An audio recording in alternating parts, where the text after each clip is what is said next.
live, and we're live. Thank you all so much for joining us. This is live, pal. Loser. We're live, pal. This is Loser Leaves Wrestling. Loser Leaves Wrestling, and this is the woos and whats of AEW Dynamite. Thank you all so much for joining. We just finished AEW Dynamite. My name is Red Jefferson, and I'm here with Roy Hammer. Oh, how are we feeling, Roy? Man, I'm fired up. I'm fired up. There's some really big news. That really we can't talk about because this is not the news. Yeah, but we just need to address it. It's really important. To address it, I suppose.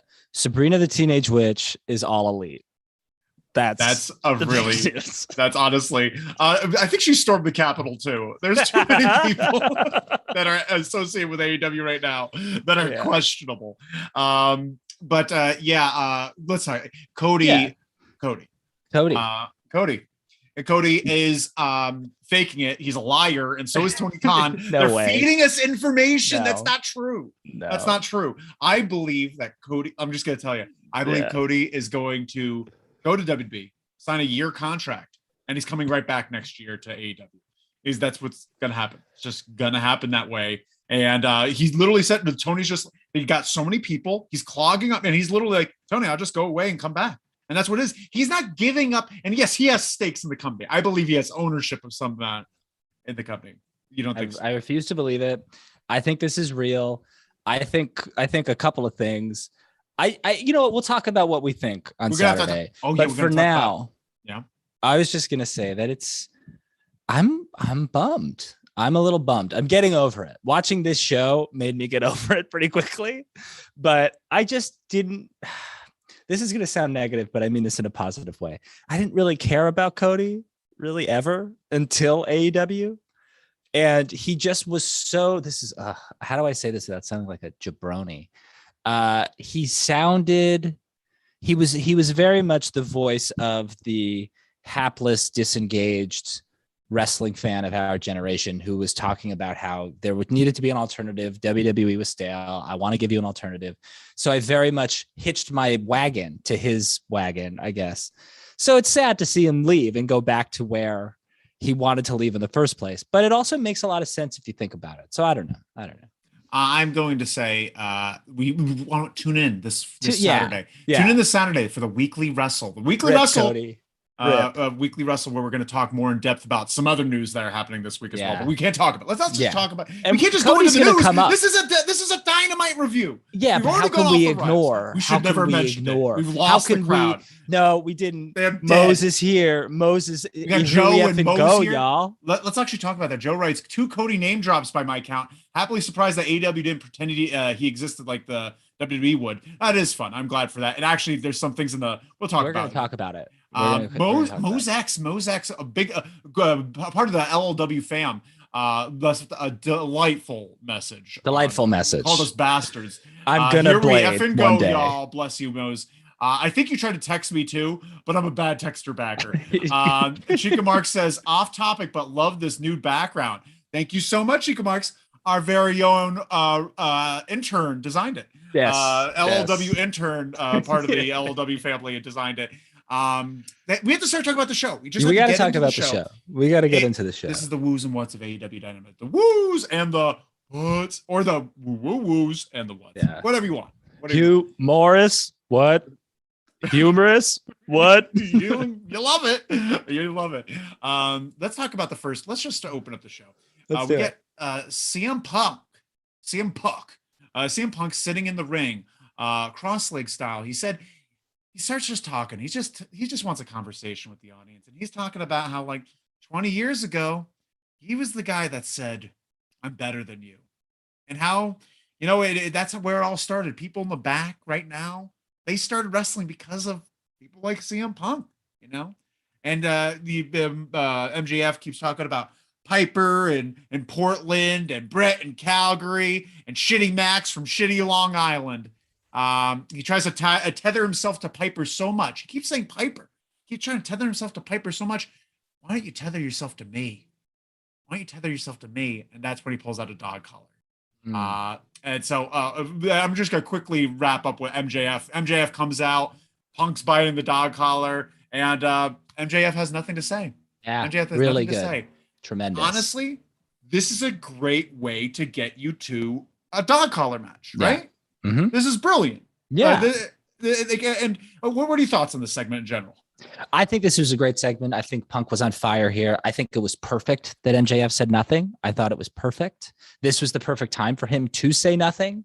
He's been really vocal about how much he loves Piper and how he wants to be Piper. So here you go. The thing that I think is really interesting, and I'd be curious to get your take on this. He brought up that idea of a cage match, because I think it was like, it made the most sense ultimately to go with a cage match because of all the interference and the this and the that. A dog collar match doesn't eliminate interference. It not at all, actually. So he can't get away. But he can't get away. The thing is, MJF keeps running. A cage with a top on it is ideal here, personally. But ultimately, man, yeah, I think like, let's do it. Let's go for it. I'm into it. I think it's going to be great. I think it's going to be gruesome. And this is one of those instances where this feud, their first match that they had that was like 40 minutes, wasn't bloody at all. So now they've earned blood into this next match, and it's going to be bloody. My only feeling, this is my own opinion. I think this is a great segment. I think that's going to be a great match. But I do think if the only other dog collar match in the history of your company was Cody versus Brody Lee, and Brody Lee's last ever match before he passed away, you should retire that match forever. You shouldn't do it again.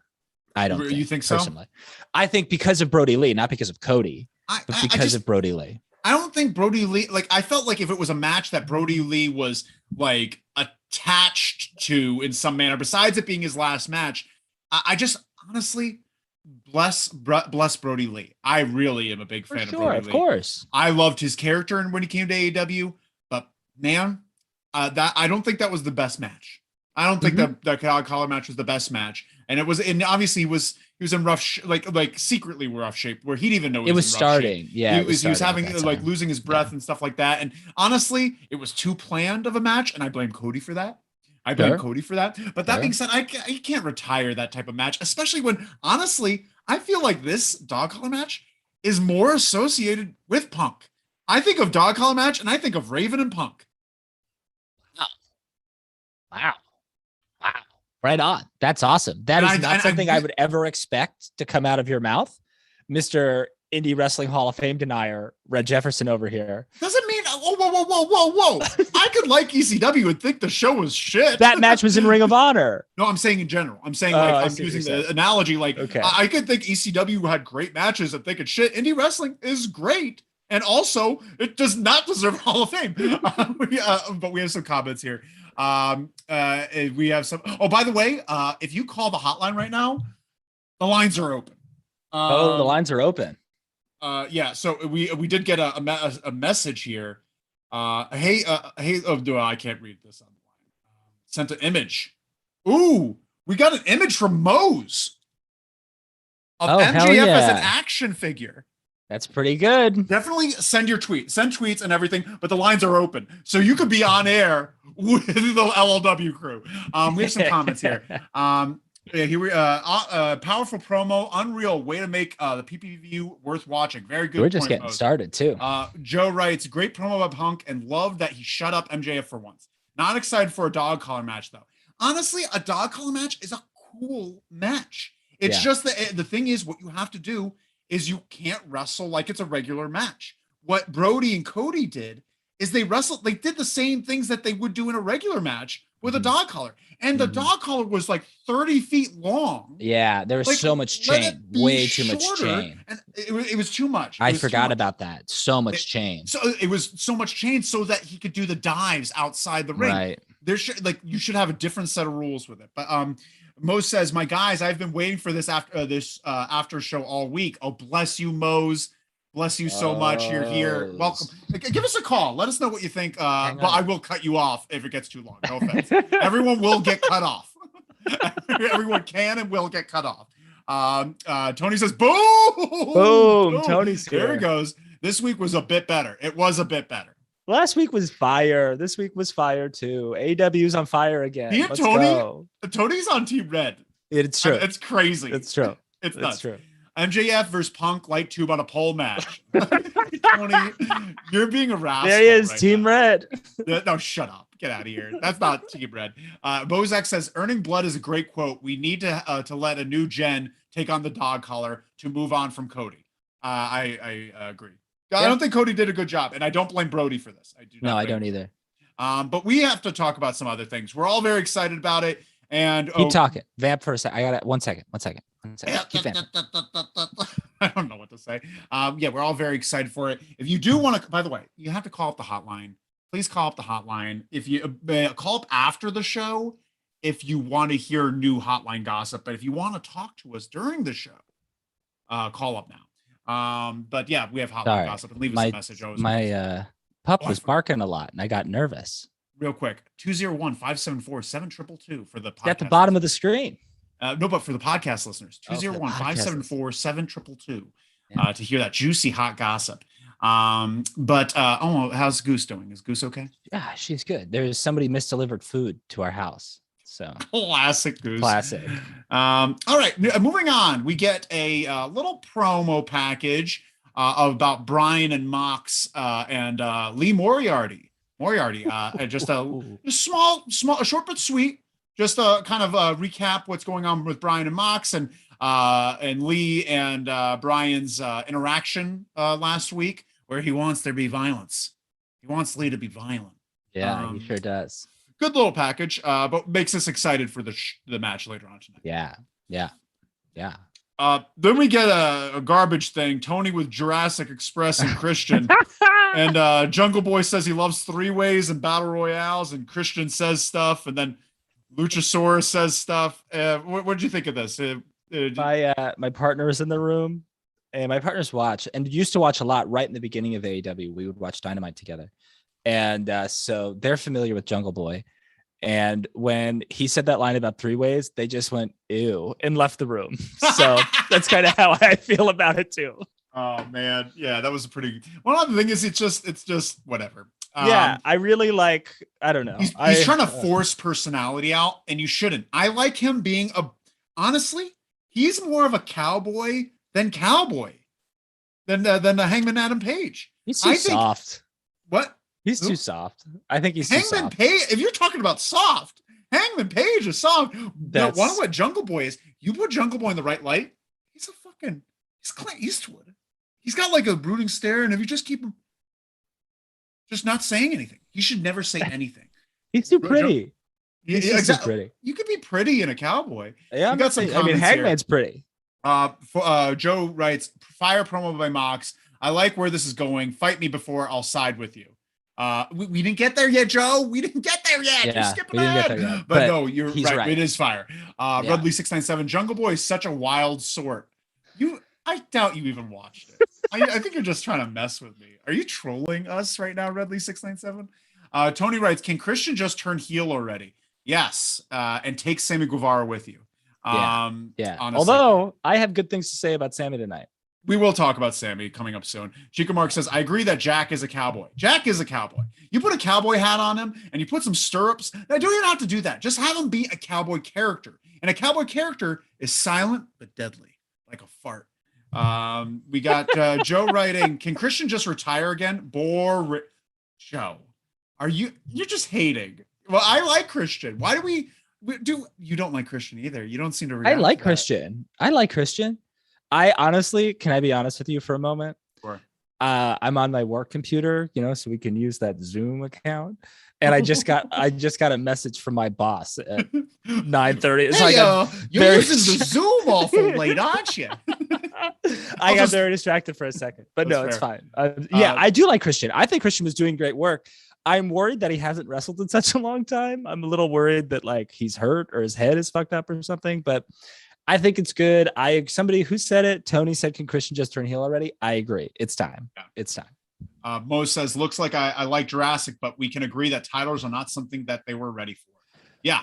I think honestly, they did it as a symbol. It's kind of like giving someone it's like giving Martin Scorsese the best picture for The Departed. Not his best film. Right. But they just wanted to give him one a while ago. Right. I like Christian, but AEW Christian is boring. Send your boss the stream link. Chico Mark says, don't listen to her. She'll get you fired. But Joe says that AEW Christian is boring. That's not his fault. Ish. I don't know. I think he'll be really good once he's a bad guy. I think he's going to be great against Jungle Boy. I think he's going to be really interesting, and we'll talk about that. You bring up a really good point, and we'll get into it more in the Sammy Darby, this 4 pillars thing, which I think is kind of nonsense to begin with.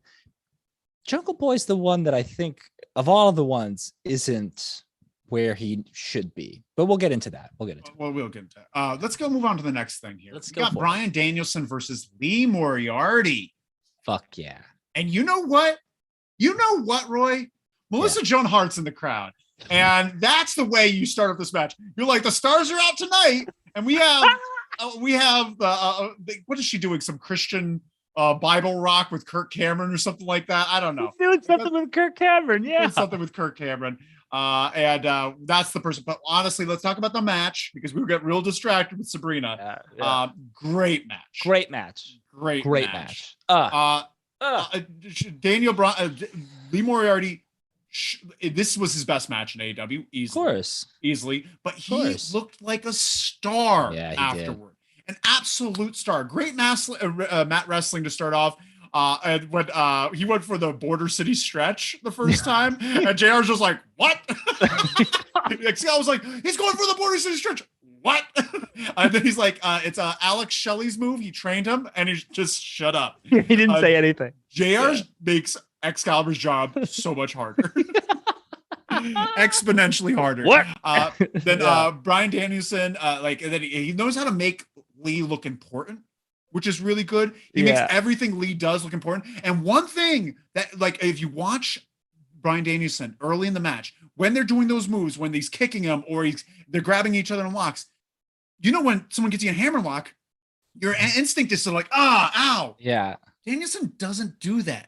You have to earn the selling. He gives someone a hammer lock in the beginning of the match, and you're like, you look like an idiot. You look like Wardlow. Well, and he looked stupid later on too. Yeah, well, get to looking stupid, but he looked like a star here. Hard hitting. Yeah. Bryan Danielson facials are amazing. When he goes fucking Green Goblin in the middle of the match, it was great. Running knee, face stomps, and then puts the triangle choke even when he's unconscious for the win. Yeah. We get Bryan Danielson beating Lee Moriarty. Where this was great. This was fantastic. It's. Danielson's one of those cats that when growing up, from the age of 13 to 18 or 19, everyone's like, oh, Bryan Danielson, greatest wrestler in the world. And I saw some matches like, what's the big deal? Who cares about this guy?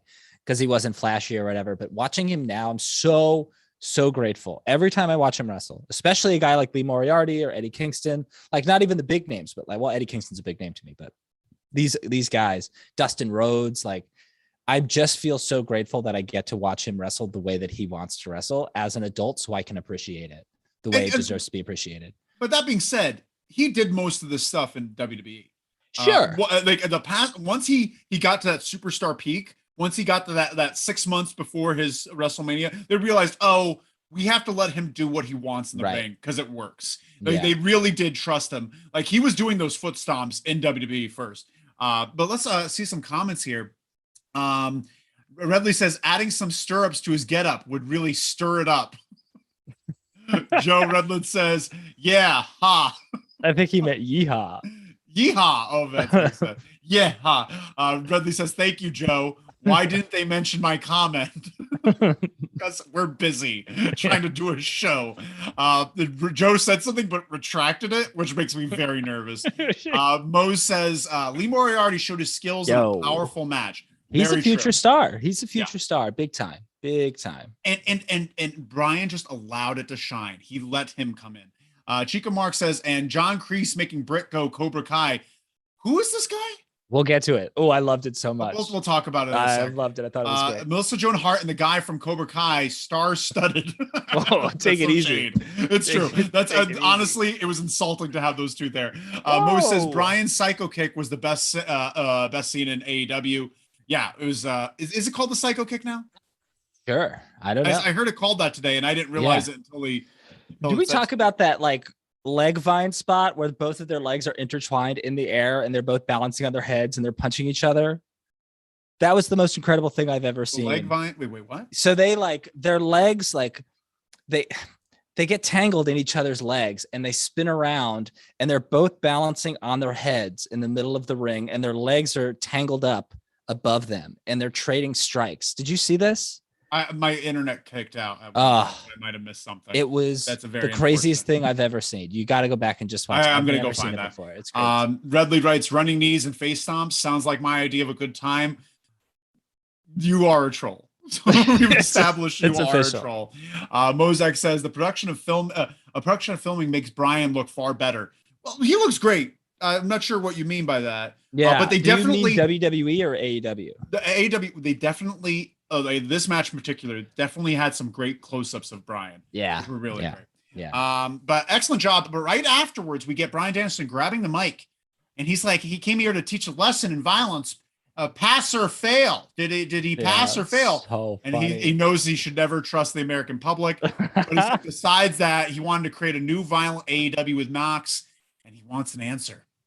Moxley comes out. He takes his time, and what he does, and honestly, I'll tell you what I thought he should have done in a second, but he gives a story time. He talks about, he was like, he's a lot like Lee when he was younger.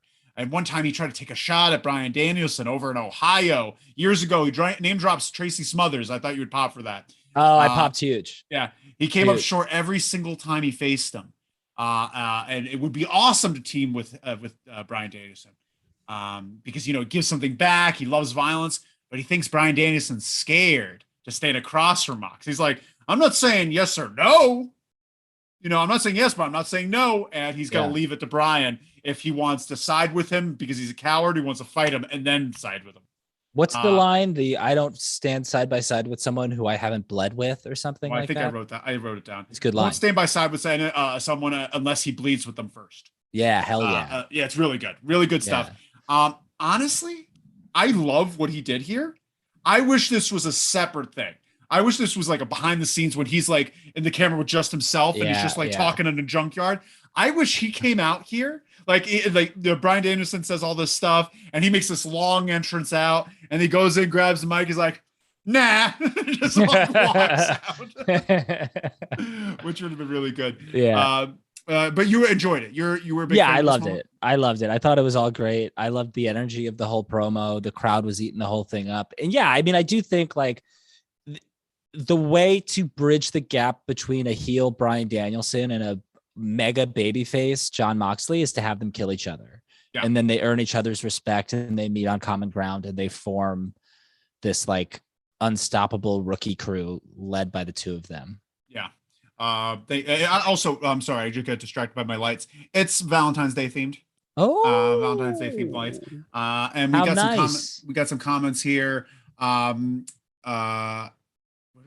Oh yeah, Chica Marks. I mainly remember Bryan standing on the backs of his thighs. Ouch. Yeah. Love that move. Joe writes, I like sober Moxley, and we all do. And we're very happy for sober Moxley. Sober Moxley is honestly like, even though what's going on here? Oh shoot! I pressed the thing. I can still hear you. Okay, you're rocking and rolling. Well, yikes! But we're all glad Moxley's sober because he's just that much better. He really is that much better. Oh, and he looks incredible. Better for himself, better for his family. We're very happy for him. My partner said, "I wish I was an alcoholic so I could stop drinking and look like Moxley." Oh, if only. If only we could all stop drinking and look like Moxley. Yeah. It's not gonna happen. Mo says, why are not more people in the live chat? This is the most interactive show by far. Bar none. Strong. Bar none. It's true. Bless you. Spread the word. Let them know. Let them know. Because once we read everything you say. We're gonna read everything you say up until the point when the trolls start coming and ruining it for everyone. Yeah. Mo says, are we going to see Mox versus Bryan? Yeah, we're definitely going to see Mox versus Bryan. Honestly, I think we're going to see Mox versus Bryan first. Yeah. And then they're going to suss it out later. But honestly, I hope that we don't see them as a tag. I don't think we're going to see them as a tag. This is a great way to get them to butt heads. I think this is I think we're going to see them fight at Revolution, and I think this Revolution card is going to be nuts. It's going to be absolutely insane. I think. Wow. Yeah. And I think after that match, they will join forces, but they won't join forces as a tag team. But I think they'd bring in like a rookie tag team to like guide. Or something, or just someone underneath them. I love the idea of them never tagging, but they have like this mutual mentorship of one young guy. Oh, like, that's interesting. And they both come out to the ring and they both have their different takes on it. And they both have different takes on how they should go about the match, but they're both there to support. Yeah. Tony says, I don't get it. Bryan and Moxley are totally different. And that's what I kind of like about it, right? Yeah. They have a lot in common, but they're very different. So like in the real world, I would want to learn from both of them because I would learn two very different styles, but from two people who are the best in what they do. Yeah. Which is, I think, what they're going for. Yeah. And no, I get what you're saying, Tony. It does feel kind of strange. They're not necessarily bookends, but I kind of like when these stories happen sometimes where like two very different wrestlers find a common ground. Beer money. What a reference. Let's get out of here. Jeff Jarrett's ruining me. We have to get out of here.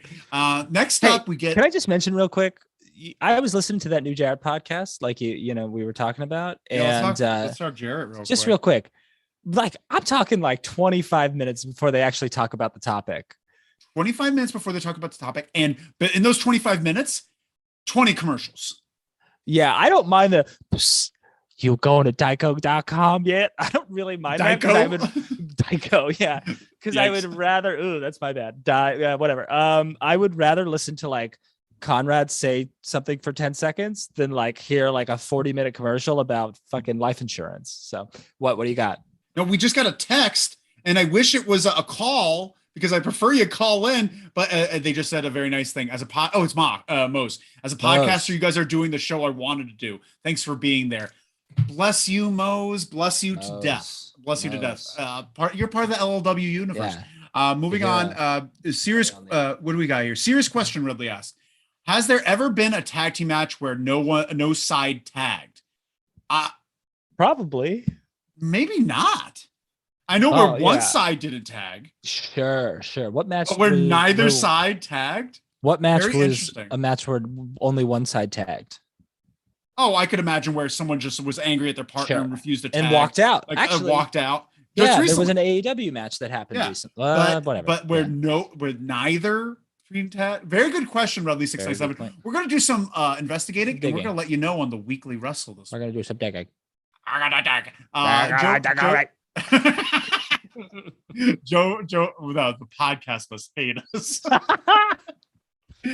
Joe writes, can you please talk about the lack of Danhausen again? Getting really annoying. One of the most over guys on the roster based on t-shirt sales. You go first. I agree. However, they can't make the same mistake that they made with Orange Cassidy and overexpose him. He needs to be a special attraction. Very good. I 100% agree. I really feel that I'd rather them not use him at all than use him wrong. Because he'll just be more special. So if we're not getting him on the show, it's because they didn't want to squeeze him in, and fine.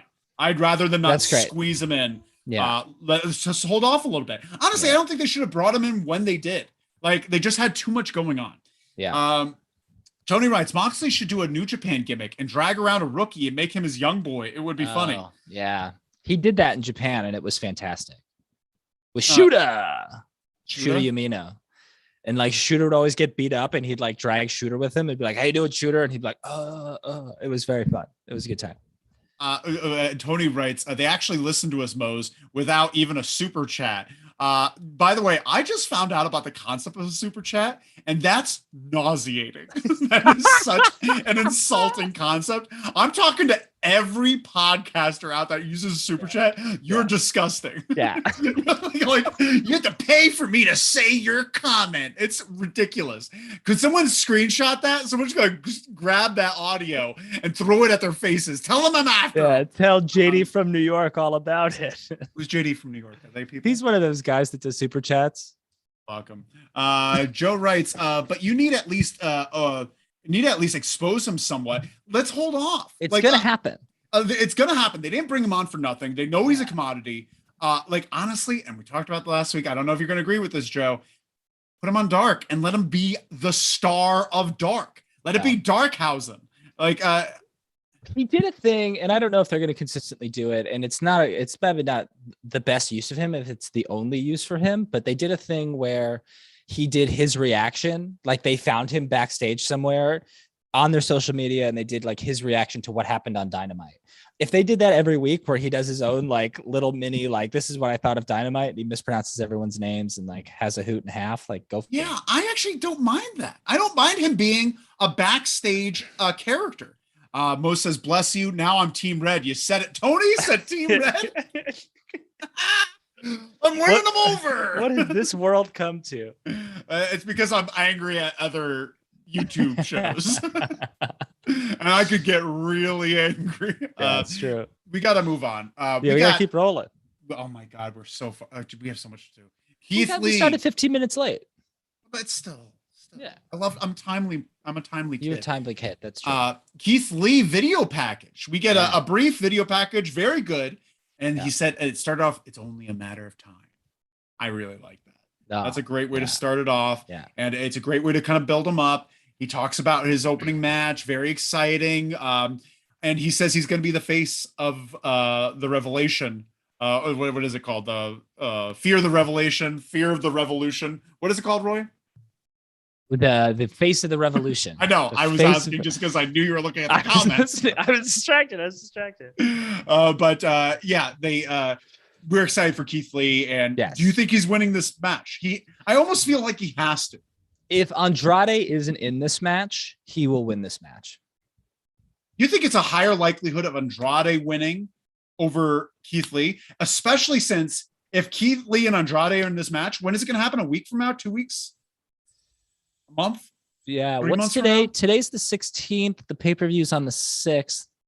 I'd be curious to know. I think it's 3 weeks away. I think we're 3 weeks away. Because if one would be smart, if it was closer, I guess. Who knows with AEW? But if Andrade's in that match, have Darby cost Andrade that match because he cost him the TNT match.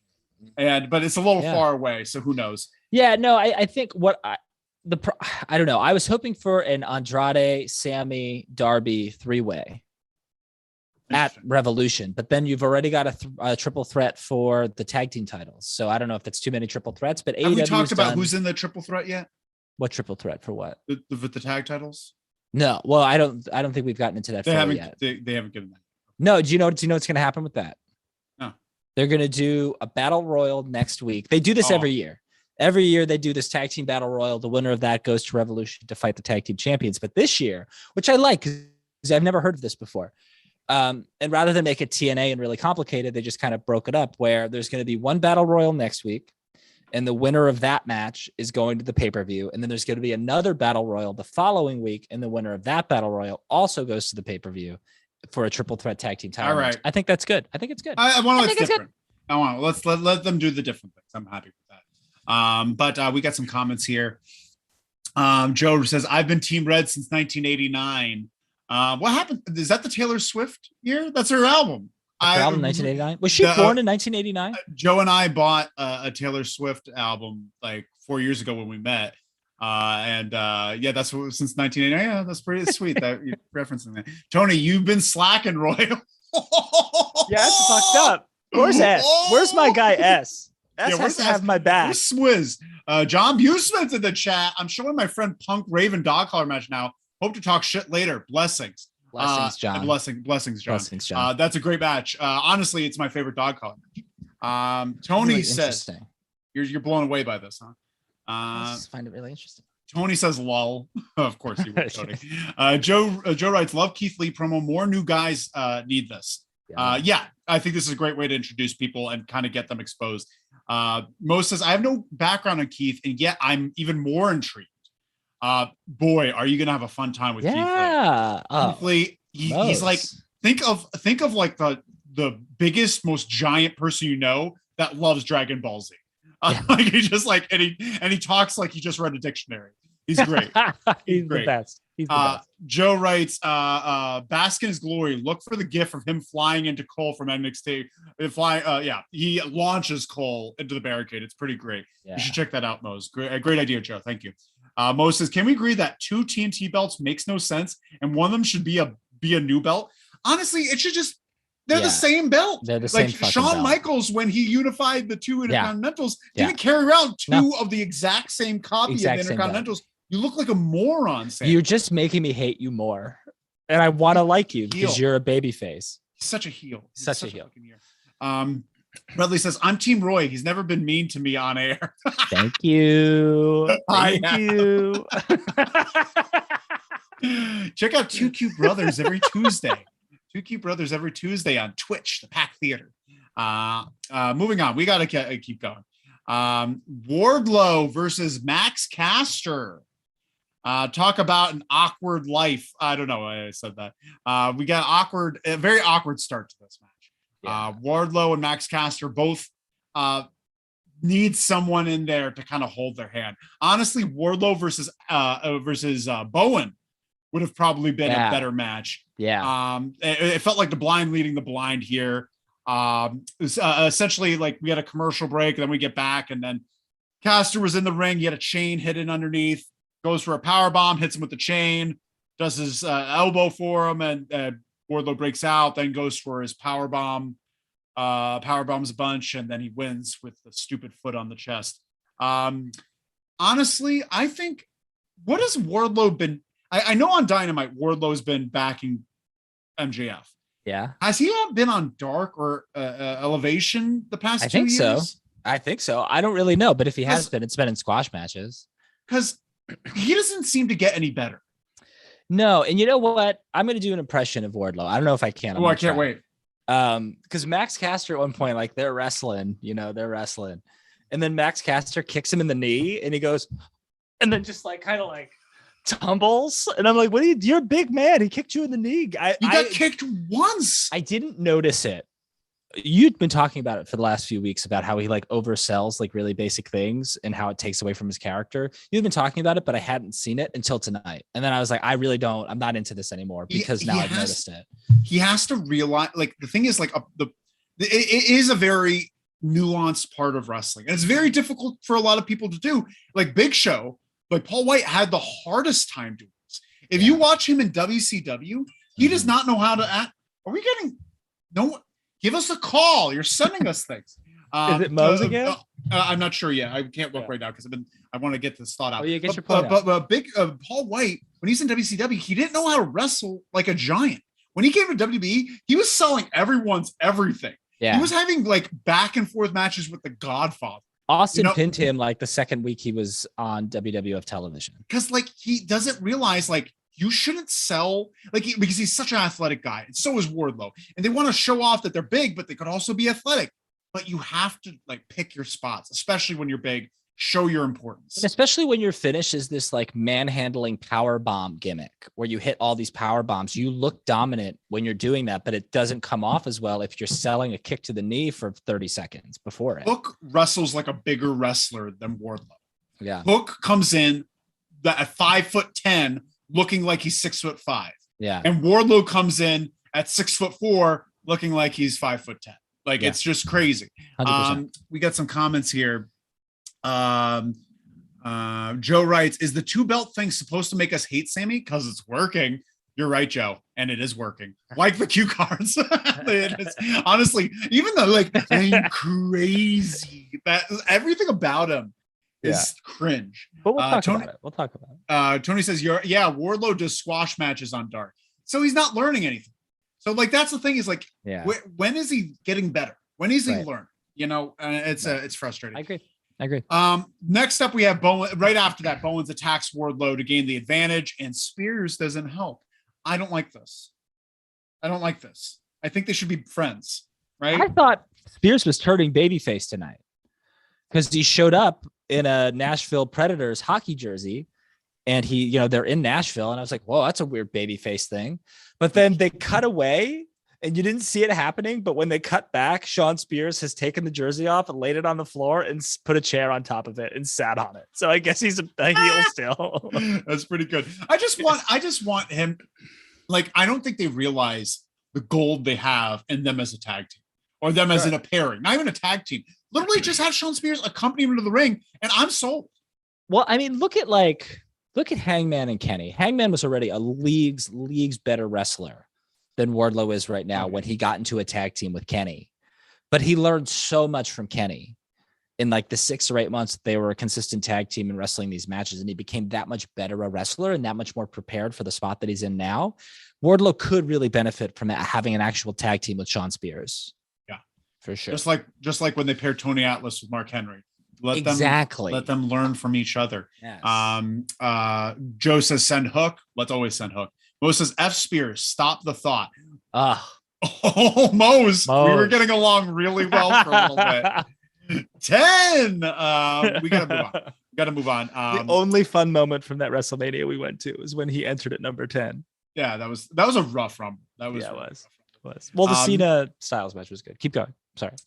Then we get Tony Schiavone with Britt Baker and friends. Britt doesn't want Mercedes to be a loser anymore and wants her to finish the job with Thunder Rosa. And not only that, she has a new sensei, and I have no idea who that is. It's John Kreese. It's from Cobra Kai. He's the bad guy on Cobra Kai. Is he popular? Yeah, he's really popular. Cobra Kai is a really popular show on Netflix. I love that show. I think it's great.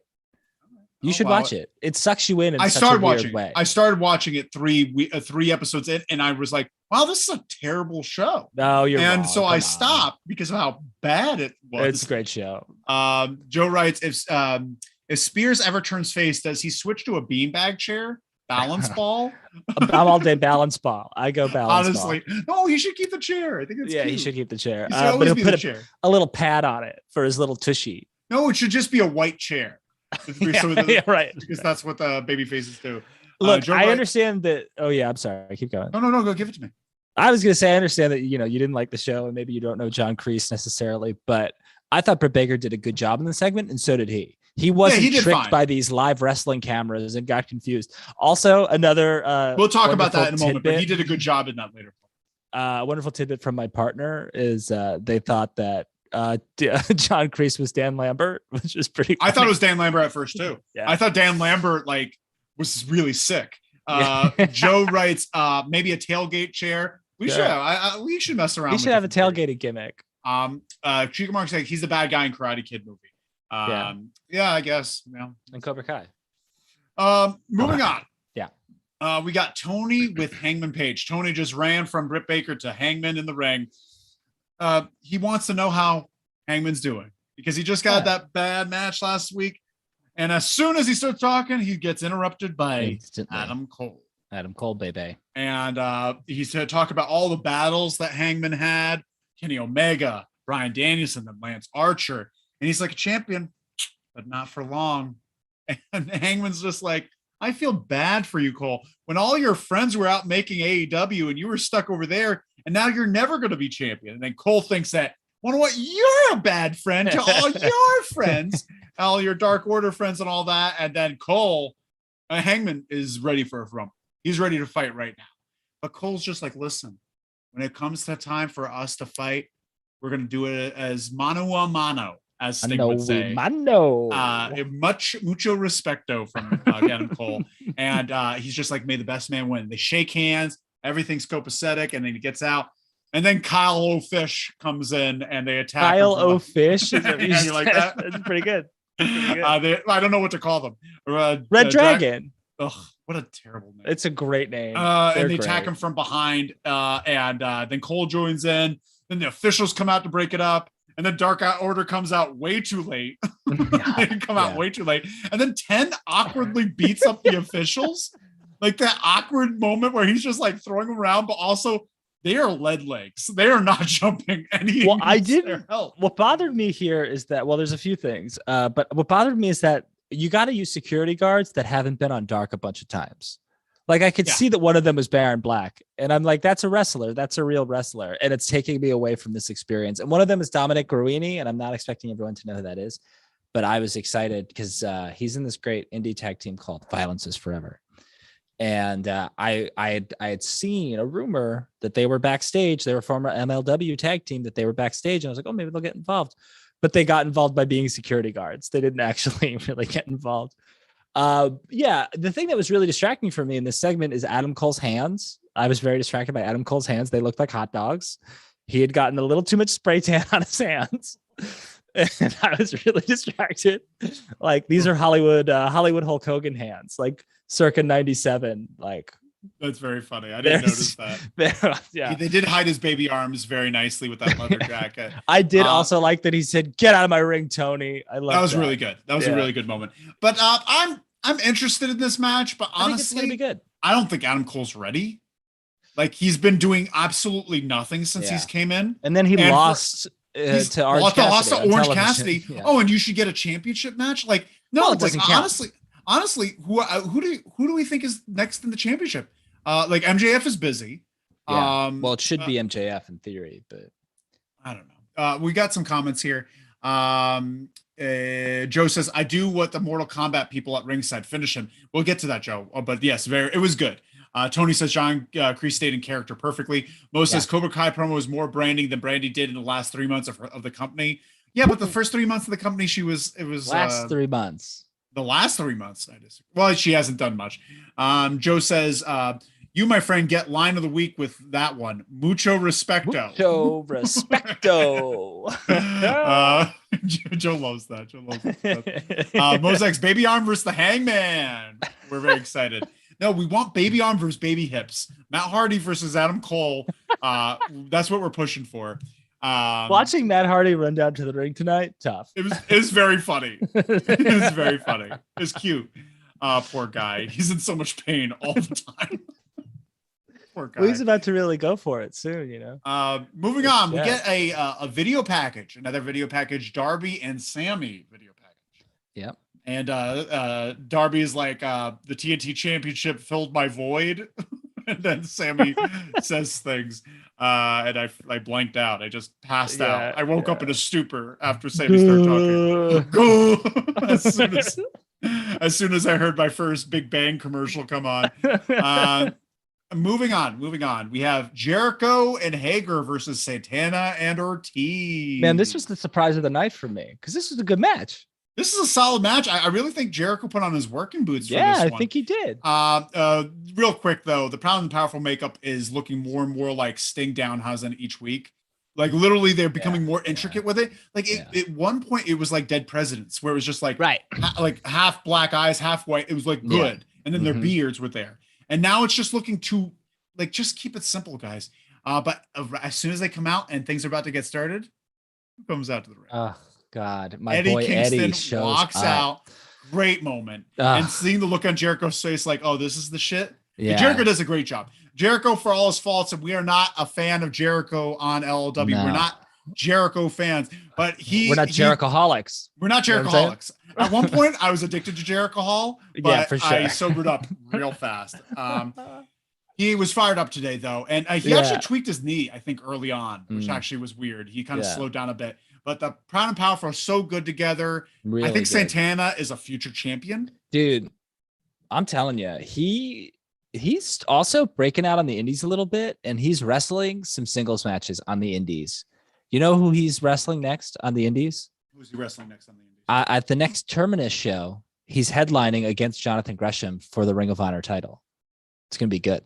Let's go. That's good. I also loved... you taught me how to do it. I loved the moment Eddie's coming out. You know, everybody pops for Eddie, and he's coming out, and they start chanting his name, and he does that thing where he goes. I loved it. It was fantastic. It was so good. It was Eddie did, but like we get this match, great stuff.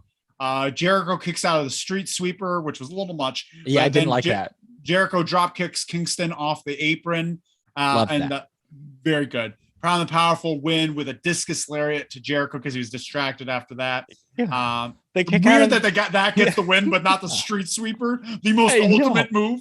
Like, I'm so tired. One of the things is tag team finishers should be death. Yeah, they should absolutely be protected.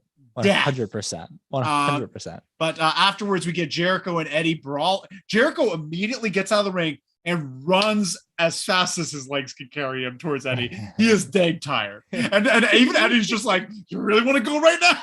You don't look it. Did you see their brawl? Did you really look at their brawl? Did you see what it was? Jericho buries his head in Eddie and just puts his arm up and like doesn't move. He's so tired. He says, I'm okay. Can you just do all the work for me? Just hit me, please. It was down. He was so tired, but it was a good move to run right at him. Really cool, really fun stuff. We have some. What did you think of the match? Everything about that? I even thought Jake Hager was good. Yeah, Jake Hager did a great job. I don't think Jake Hager's bad. I've never been anti-Jack Swagger. Okay, all right. Have you? Yeah. Oh wait, besides his beliefs as a person,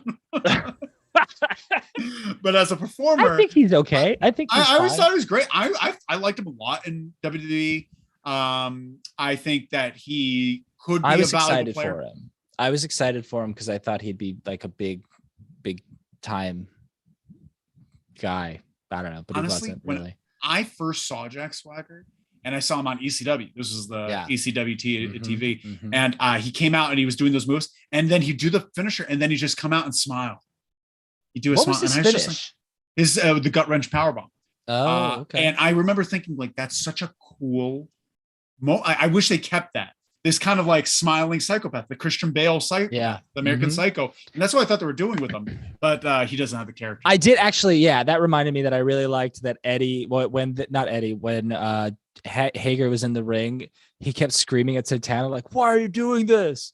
We're boys. He kept fighting it. I thought that was pretty good. Those were good. We have some comments here. We have a lot. Joe Red said, I need Sting versus Andrade feud in my life. So many amazing promos. Shut the fuck up, Joe. You're being a jerk. You're being a real jerk. It's very funny, though. Very funny thought. Bo says, not yet, Joe. No more face paint. Only for special. That would be a lot of face paint. The face paint. Oh, we were talking about the... Yeah. They should only do it for special occasions. Agreed. Joe writes, they're stealing my boy Danhausen's look. Honestly, Ortiz was looking very Danhausen today. And they don't even have matching ones, which is frustrating. Joe writes, Eddie looks like a drunk coming to the ring. That's so rude, Joe. Joe, you're being a rude boy.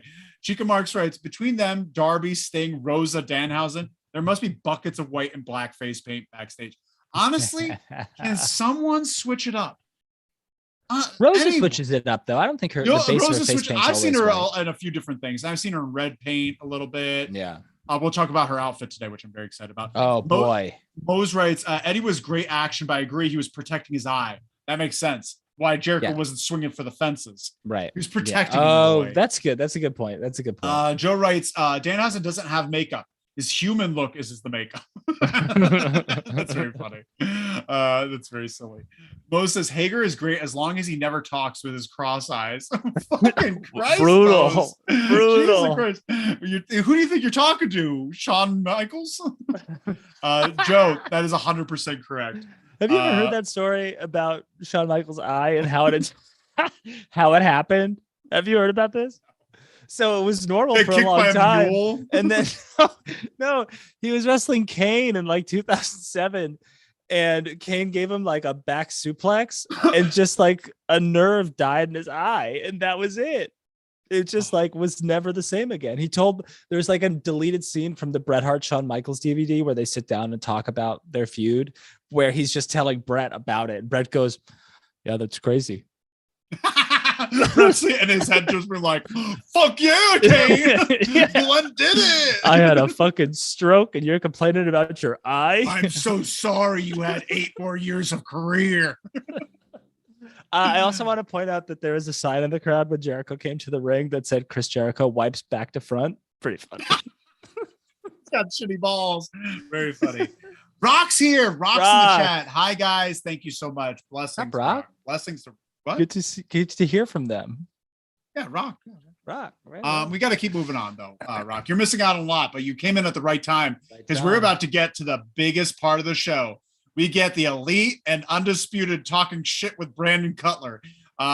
Where are so basically the elite and Red Dragon are in the back, and Red Dragon's just like Kyle O'Fish. I like Kyle O'Fish better. Kyle O'Fish is like, where were you at today? Why weren't you helping out against the Dark Order? And they're just like, we were too busy doing shit. They said it's like beating a dead horse. Yeah, because they had beat it. And then Kyle O'Reilly says, what's wrong with beating a dead horse? Which was like kind of funny.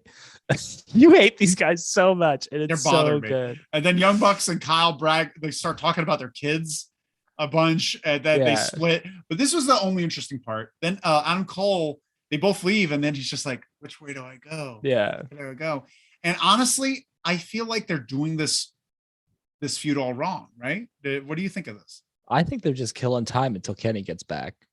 Jesus, this isn't the way to do things. I think Kenny's going to come back at the end of the next pay-per-view. Why are they killing time on Dynamite? Like, why? Well, I mean, they're not killing. They're building it. They're not. They're not killing time. They're just building. They're building it slower than they would if Kenny was already here.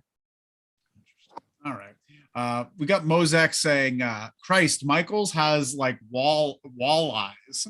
Are you saying Wally eyes? Oh, maybe. Wow. Wally.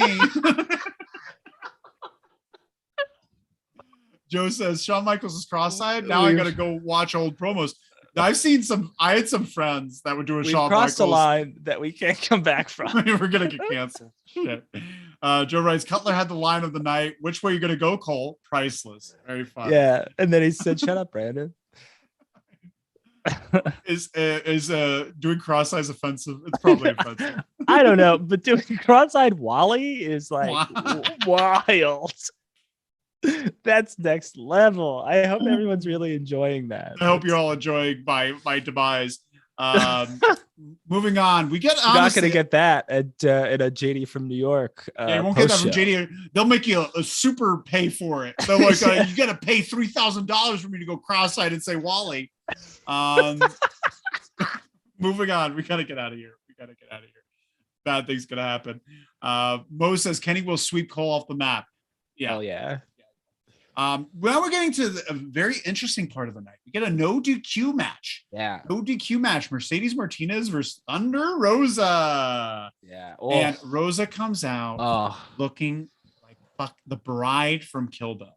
Dude, and the way she walked to the ring was like so deliberate, and she had this like psychotic look on her face. It was great. It was outstanding. Amazing. What a great way to start this match. We get Mercedes Martinez coming out with a pipe.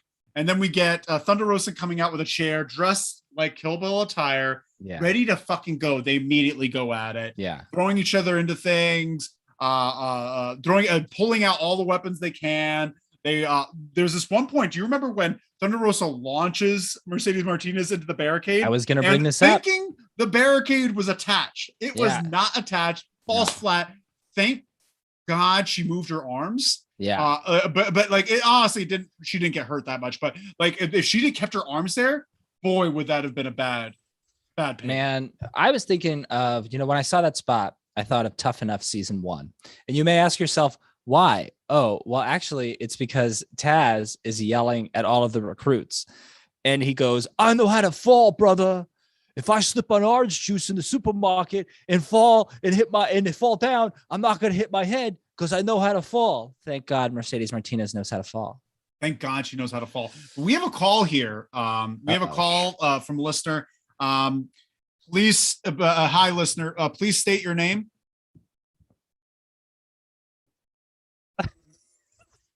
Going great. Yeah. Oh, Mose, we're trying to pick it up. Damn it. Apparently there's this call. Google Voice is complicated. But thank you so much for trying to call. We're trying to get call-in listeners to the show. We'll take a quick pause break while we look at this. John Buston says, what is happening? I was doing cross eyes, and now I think I'm canceled. Joe writes, great match for what was again the only women's match. True. This should have been the main event, not the Spanish prima donna. You're trying to throw shade. Don't make Sammy Guevara call us up again. He already threw shade at us he was on the pissed. hotline. Check out the hotline. Everyone call the hotline 201-574-7222. Did you like this match? I liked it. Let me continue going through the match real quick. They brawl through the crowd, do some stuff. Then during the commercial break, we had some action where Thunder Rosa accidentally breaks the table. Did you see that? I saw this. She pulls up the legs on the table and rips them right off. And so she has to get a new one. Then we get Mercedes Martinez doing a fisherman's buster through a table. Ooh. Really cool. Really good. They have a lot of fun with a trash can for a period. That drop kick was sick into that trash can. One thing that pissed me off when Thunder Rosa was on the top rope, Mercedes got the advantage real quick.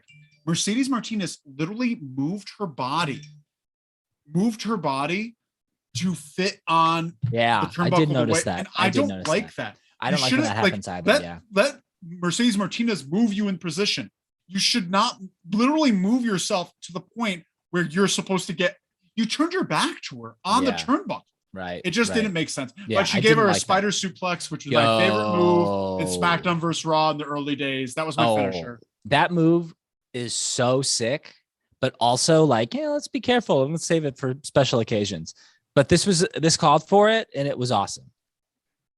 If you're trying to call, I'm so sorry. I think it's Mo's. I don't know how to pick up the phone. We can't do the calls. Just can't. Leave a voicemail. Call up and listen and leave a voicemail. Leave voicemails. That's what we want. Sorry. And then we'll play the voicemails on air. I would love to do this. We're gonna have to figure this out. We'll figure it out. At some point, we'll figure it out. But then we get that elbow drop too was like where she stumbles off. I Mercedes Martinez goes for the elbow drop, stumbles a little bit, but lands it. And then Thunder Rosa wins with the Fire Thunder driver on a bed of chairs. Yeah. Great. I thought it was a very good match. Yeah. Not much to say about the match because it was good. But afterwards, Britt comes out and she's not happy. So she goes to the Cobra Kai guy and she's just no mercy. What do I do, Sensei? And he's just like, "You're gonna finish her." Hager and Reba attack, and then Britt goes up to Mercedes Martinez with the pipe, hands it to her. Mercedes Martinez stalling for a while. I was almost worried like too much stalling because I'm like, you're gonna attack Britt with the pipe. Instead, Jamie Hayter's just like, I'm not taking that shit. I smell rat. They beat the shit out of her, which is great. Thunder Rosa, Mercedes Martinez on the same side. I really like that, and this is a great way to get them together, right?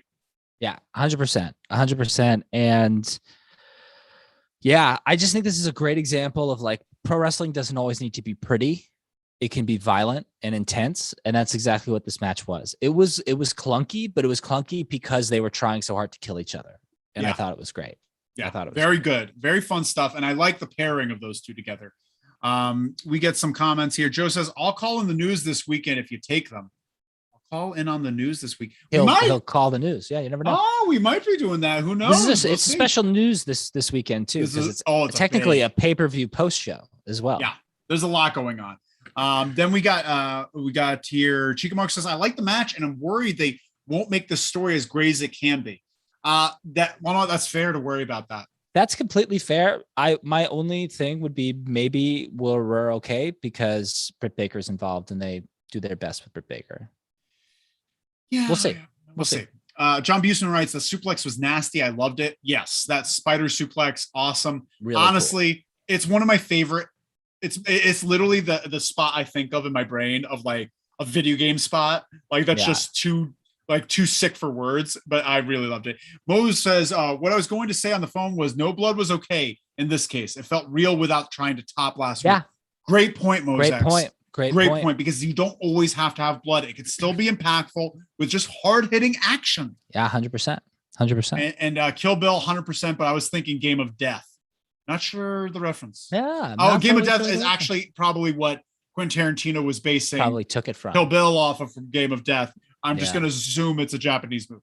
I'm just going to assume. Yeah. We're all very excited about it. And we're hoping to see where it goes. Next up, we get a very interesting part of the night. We get the House of Black. Yeah. House of Black, they say a bunch of things. The Malachi is just rambling for a period of time. And then Brody says, "Who are we waiting for?" Yeah. And then someone appears in the back. In just like a quick glimpse, but they had a beard. It's Pac. It could be Pac. It could also be, just based on the speculation that I'm hearing, they might be bringing in the former Buddy Murphy, currently Buddy Matthews. It could be him. I just don't want another so many of him. Hey, there's just so many Buddy Murphy. Trios. I do like Buddy Murphy. Mo says, "Can we talk about the cowboy background for half a second?" Let's talk about it. Yeah, let's talk about the cowboy background for half a second. It's great, right? I feel like my background's a little drab beforehand, so I wanted to do something to spice it up. So I've got this cowboy sheet. Why haven't we done this before? What? Why haven't we gone as a group costume as you're Woody and I'm Buzz Lightyear? Oh, that's such a good idea. I'm literally in space. Wait, hold on one second. We look like Woody and Buzz Lightyear. Do you have a cowboy hat? God, I wish I had a purple shirt. Oh, fuck. We're Woody and Buzz Lightyear. This would be such a good Halloween costume. That's true. This would be so good. Sound off if you think we should go as Woody and Buzz Lightyear. This is it. This is our Halloween show next year. All right. We have some comments here. John Busman does Crystal Ball. Very spooky. Cheek Mark says, waiting for mystery. Waiting for mystery. Oh, the mystery of what's going to happen with House of Black. I guess so. Yeah. Joe says, Johnny Gargano. Not a good fit. Not a good fit for that group. I don't know. I don't know why people are so high on Johnny Gargano. I mean, I get it, but also, I don't know. Mo says it was partial beard, so I don't see it as packed. What is a partial beard, though? What does partial beard mean, Moses? Like half? Yeah, sound off. Let us know. Also, call into the hotline. I'm so sorry, Mosex, for your calls into the hotline, and they've been just thwarted. But to hear that, I have to actually make we'll talk about later. Chico Mark says, you must go as Woody and Buzz. I think we should. True.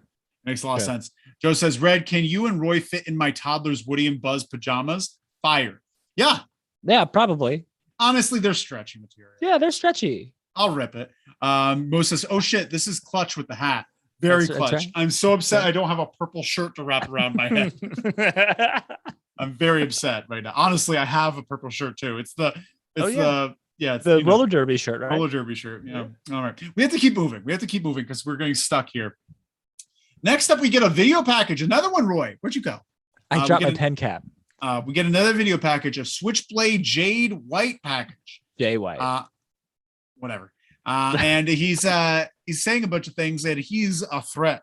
He's the Bullet Club leader, Roy. You ever heard of that? Right. I've heard of it. He's gonna treat Trent a lesson. He's gonna teach Trent a lesson. It's gonna be a good match. I'm sure it's gonna be fine. It's gonna be whatever. You're excited for it though. You're a big Jay White. Yeah, I'm not a huge Jay White fan. I like Jay White. I'm excited, and I think Trent's a good wrestler. We don't talk a lot about how good a wrestler Trent is because he's in a comedy act. So I'm excited to see that too. Yeah, no, I think Trent's good. John Busman says the pickup artist mystery is in the House of Black. The pickup artist mystery is in the House of Black. This is a riddle, John. Yeah, I'm not sure of this one. I'm not sure about this one. The pickup artist mystery. Everyone sound off on what you think John is talking about right now. John, sound off if you want to tell us what you're talking about. Or you could call the chat. You could call the hotline, 201-574-7222. But moving on, we got the last part of the night. The main event of the evening. We have the TNT Championship match on TBS. Darby Allin versus Sammy Guevara. And we get Darby Allin and Sammy Guevara shake hands in the beginning. The crowd is alive for this. Can I take a second and talk about something that I found to be really important here? I made a note of it. I don't know if everyone who's watching this currently was watching AEW in February of 2020, but at the Revolution pay-per-view, which happened about 2 years ago, they fought each other in like the second. I'm going to take this hat off when I make this serious point. They fought each other in like the first or second match on the card, and it was a great match. It was really exciting. The crowd was into it, etc. But it felt like the place that it was on the card. It felt like two wrestlers who belonged in the second or third match on the card. Well, now 2 years later, they're main eventing Dynamite, and it feels like both of these guys should be main eventing Dynamite. AEW has done an excellent job of elevating both of these wrestlers. With all of the guys who are coming in, Danielson, Punk, etc., they've done an excellent job of continuing the development of who they consider to be their future. I just wanted to put that out there because, again, like when they were sitting, like kneeling across the ring from one another before the bell rang, it felt like a big moment. It felt like the big deal. And the crowd had a lot to do with that. Yeah, the crowd was into it. And I do agree with what you say in theory. The crowd was live, and these two work really great together. They work amazingly together. Great spots on the onset. We get the fireman carry buckle bomb where he has him on the shoulders, drops down. Yeah. Then the senton onto a dangling Darby Allin where he's on the ropes, senton over. Just Sammy Guevara would be a great heel. I think he's just a better heel. I also think like the positive things that I have to say about Saturday Night have to do with his opponent. Like, I think this is one of those guys that he's just got great chemistry with, because at the end of the day, like they can both fly and go crazy, sure, but they're also both good wrestlers, and it shows when they wrestle each other. There were a little back and forth with Cody references where Sammy Guevara went for the crossroads and then Darby Allin reversed out of it and went into a figure four. Yeah. And that was had to have been. Of course. But of course. Then we get a suicide dive into a Sammy cutter. Yeah. You saw the Sammy dive? That was also really disgusting. Nice too. Yeah. And then Mr. Crazy gets gets Darby on the ring apron. He's just like, I'm losing it. I got nothing holding me together. And he goes to the top rope and gives a senton onto the ring apron. Then this is the thing where things get weird. He knocks down Sammy and Darby hasn't won. So in the fans' eyes, in our eyes, Darby is the better man. Yeah. He's the better person. Yeah, he's about to go for the coffin drop that is going to win. And then who comes out? Jose, the jacked assistant, tries to distract the ref, and then Andrade hits. I guess he hits Darby Allin or something. He hits Darby with his iPad. With his iPad? Yeah, that's his whole thing. He's got this iPad. Although, it's really funny. Christmas, later on, that's the dumbest shit. He hits Darby with the iPad, and then after the match, he hits Sammy with the iPad, and he has like a cover on the iPad. He opens the cover, and it's shattered. And he's like laughing about it. He's like, ha ha ha! I broke my iPad on their face. That's pretty good. That's pretty good. But he hits him, and then then Sammy gets up, and Darby's unconscious, and he does the most heel shit ever. And he's just like, and the crowd is booing. Yeah, the crowd does not like that, and he gives him the GTH for the win. Afterwards, Matt Hardy runs out to beat up Darby Allin, which was very funny. Matt Hardy running down was very funny, but then him like a very unconscious Darby and going to just punch him. Well, what's also funny is he's punching him in the face, and then he keeps looking outside the ring to be like, hello, like somebody come in the ring and stop me from doing this, please. And I guess Sammy was maybe a little out of it because the medics were by him and stuff. So I don't know. Yeah, then Sammy chases him off. Then Andrade gets attacked by Andrade, and then Sting slowly walks towards Andrade for him to leave. Sting was nowhere to be found. Yeah. Where was he? But that's the end of the night. So we're probably going to see Andrade and Andrade go for the TNT I think it'll title. Be a triple threat match. Isn't it the first triple threat match they've had? No, they had a triple threat match at one of the pay-per-views last year. Kenny, Pac, and Orange Cassidy. And then there was maybe one or two others, but that's it. So I'm okay with it because they really don't do it a lot. So I'm okay with it. We have some comments here. Joe says, I would laugh so hard if House of Black Mystery Person was Danhausen. Never going to be happy because they aren't a comedy act, but I would pop so hard for that. That'd be interesting. That would be pretty funny. It would be interesting for a bit. John Buston says, bye. Where'd you go, John? Why are you leaving? Yeah. I don't like that. Please come back. Mo says, BF for a bit. Boyfriend for a bit? Best friend for a bit? I don't know what that means, Mos. Do you know? No. Okay. Rock says, agree. And we agree with you, Rock. Joe Rock writes, for as much as we all hate Sammy, Roy is right. People love him. I don't get it. I don't get it either.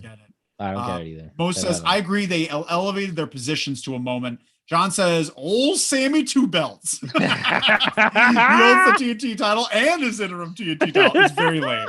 It's so very lame. Thank you for coming back. He left. We didn't know where he went. You're back. Mo says, Darby was well loved. Truth, Roy. Darby is well loved. And I said that too, so Truth read too. Mo says, some Cody references had to be acknowledged. Thank you so much, Mosex. We did our best. John Buston says, I wish instead of I'm crazy, he just went, time to show off. Like, time to do the thing I always do. You know that part of the match where I just do it? Here I go. John Buston says, the iPad is so weak. It was very weak. It's weak. It's soft. It's very dumb. Put a brick inside of it. Yeah, load it. Have a loaded iPad. Mo says, this is finally Andrade's moment, though. The iPad is weak sauce. Yeah, we do want to. What? I would love a wonderful opportunity for Keith Lee to win the ladder match, and then Keith Lee goes for the TNT title, and Andrade's the champion. I want Keith Lee versus Andrade. Interesting. Oh, okay. Interesting.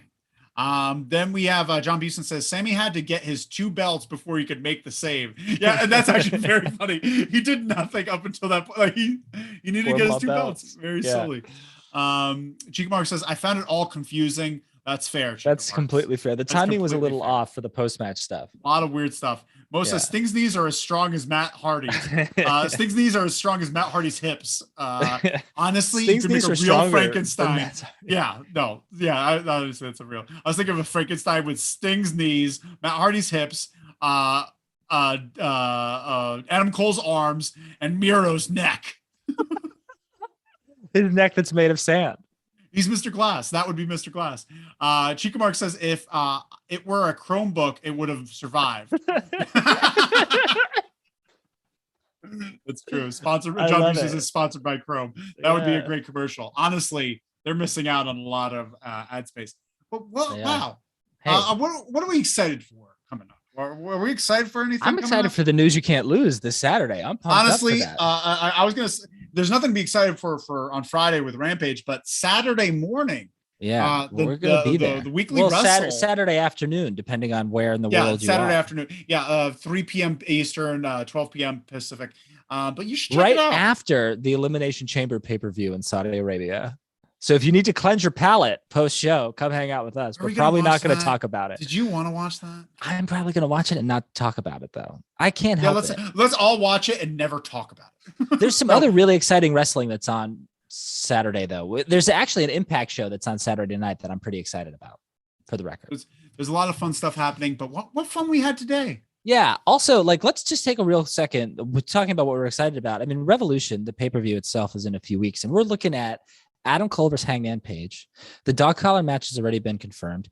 Eddie versus Chris Jericho, potentially a triple threat match for the TNT title, the triple threat tag team match, Thunder Rosa versus Britt Baker, the ladder match, Bryan Danielson versus Jon Moxley. That's 8 insane matches. Very exciting stuff. Very exciting. Cody. We should all feel very happy about it. Joe makes a great... interrogating me. Oh, I wish I had a lamp so I could make it the effect. Joe writes, very interesting point, Joe. Gonna be an epic news this week. Very interesting point. You should check out the weekly wrestle this Saturday. It's happening. We're probably only going to talk about news. There isn't going to be any additional segments this week because we're just going to have to get into the news. There's just too much news. There's too much news. But yeah, make sure to check out the hotline. There's some hot gossip there. I don't even know if Roy's listened to it yet. I haven't listened to it yet. It's pretty hot, juicy stuff. 201-574-7222. I'm going to take my phone off of accepting calls because I don't know how this works. I just don't know how this works. It's not my phone. What am I talking about? This is in the studio, the LLW headquarters. Yeah. Mose, you got it. Definitely Mose call said, up. Post when live on Twitter. I have you on my notifications. You got it, Mose. You got it. Post when live on Twitter? When we go live on Saturday. Oh, that's good. Good idea. Oh, we have some comments real quick. Bo says post one. Oh, you already at that. John Busman goes. Squirt. Very good. Joe writes Elimination Chamber this weekend. Road sighting would be great. That would be insane. This guy goes from being like the champion of AEW and like culture and events and community outreach to making his debut. We're gonna have a lot to talk about. We're gonna have a lot to talk about this Saturday. I'm gonna be a mess. I'm gonna blade for it. In honor of Cody Rhodes. Stop saying that. You're going to get us killed. Thank you all so much for joining us. We really appreciate it. This is Loser Lee's Wrestling. Follow us on all the things. Loser Lee's Wrestling on Instagram, on Twitter. Loser Lee's Pod on Twitter. Loser Lee's Pod on Twitter. We can't change it. It's at the bottom of the screen. It will never be changed. Yeah. It's too many letters to have Loser Lee's Wrestling, apparently. So Loser Lee's Pod. And send us your emails at loserleespod@gmail. But check out Instagram. Follow us on Instagram and on TikTok, Loser Lee's Wrestling. But also check us out on all your podcast devices so you can take us on the go. You don't have to be staring at a screen while you're driving. Stop doing that. You could just listen to us, and it's just as good. Honestly, maybe better. Chicamark says, you got to make a tea of the droplets now. Honestly. It's coming. I just spit all over my content. Stop doing that. These poor podcast listeners. They're into it. The Crown Prince of Judea. Cody. That's very funny, John. That's very funny. What a way to go out. What a way to go out. Thank you all so much. Bless all of you. Blessings to all of you. Call the hotline. Have a great one. Bye. 5, 4, 3, 2, 1. Cut it. Cut the feed. Ole.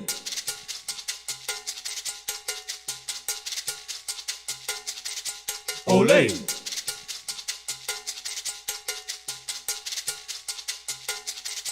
Ole.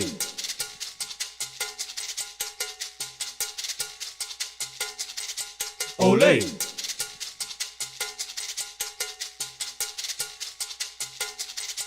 Ole.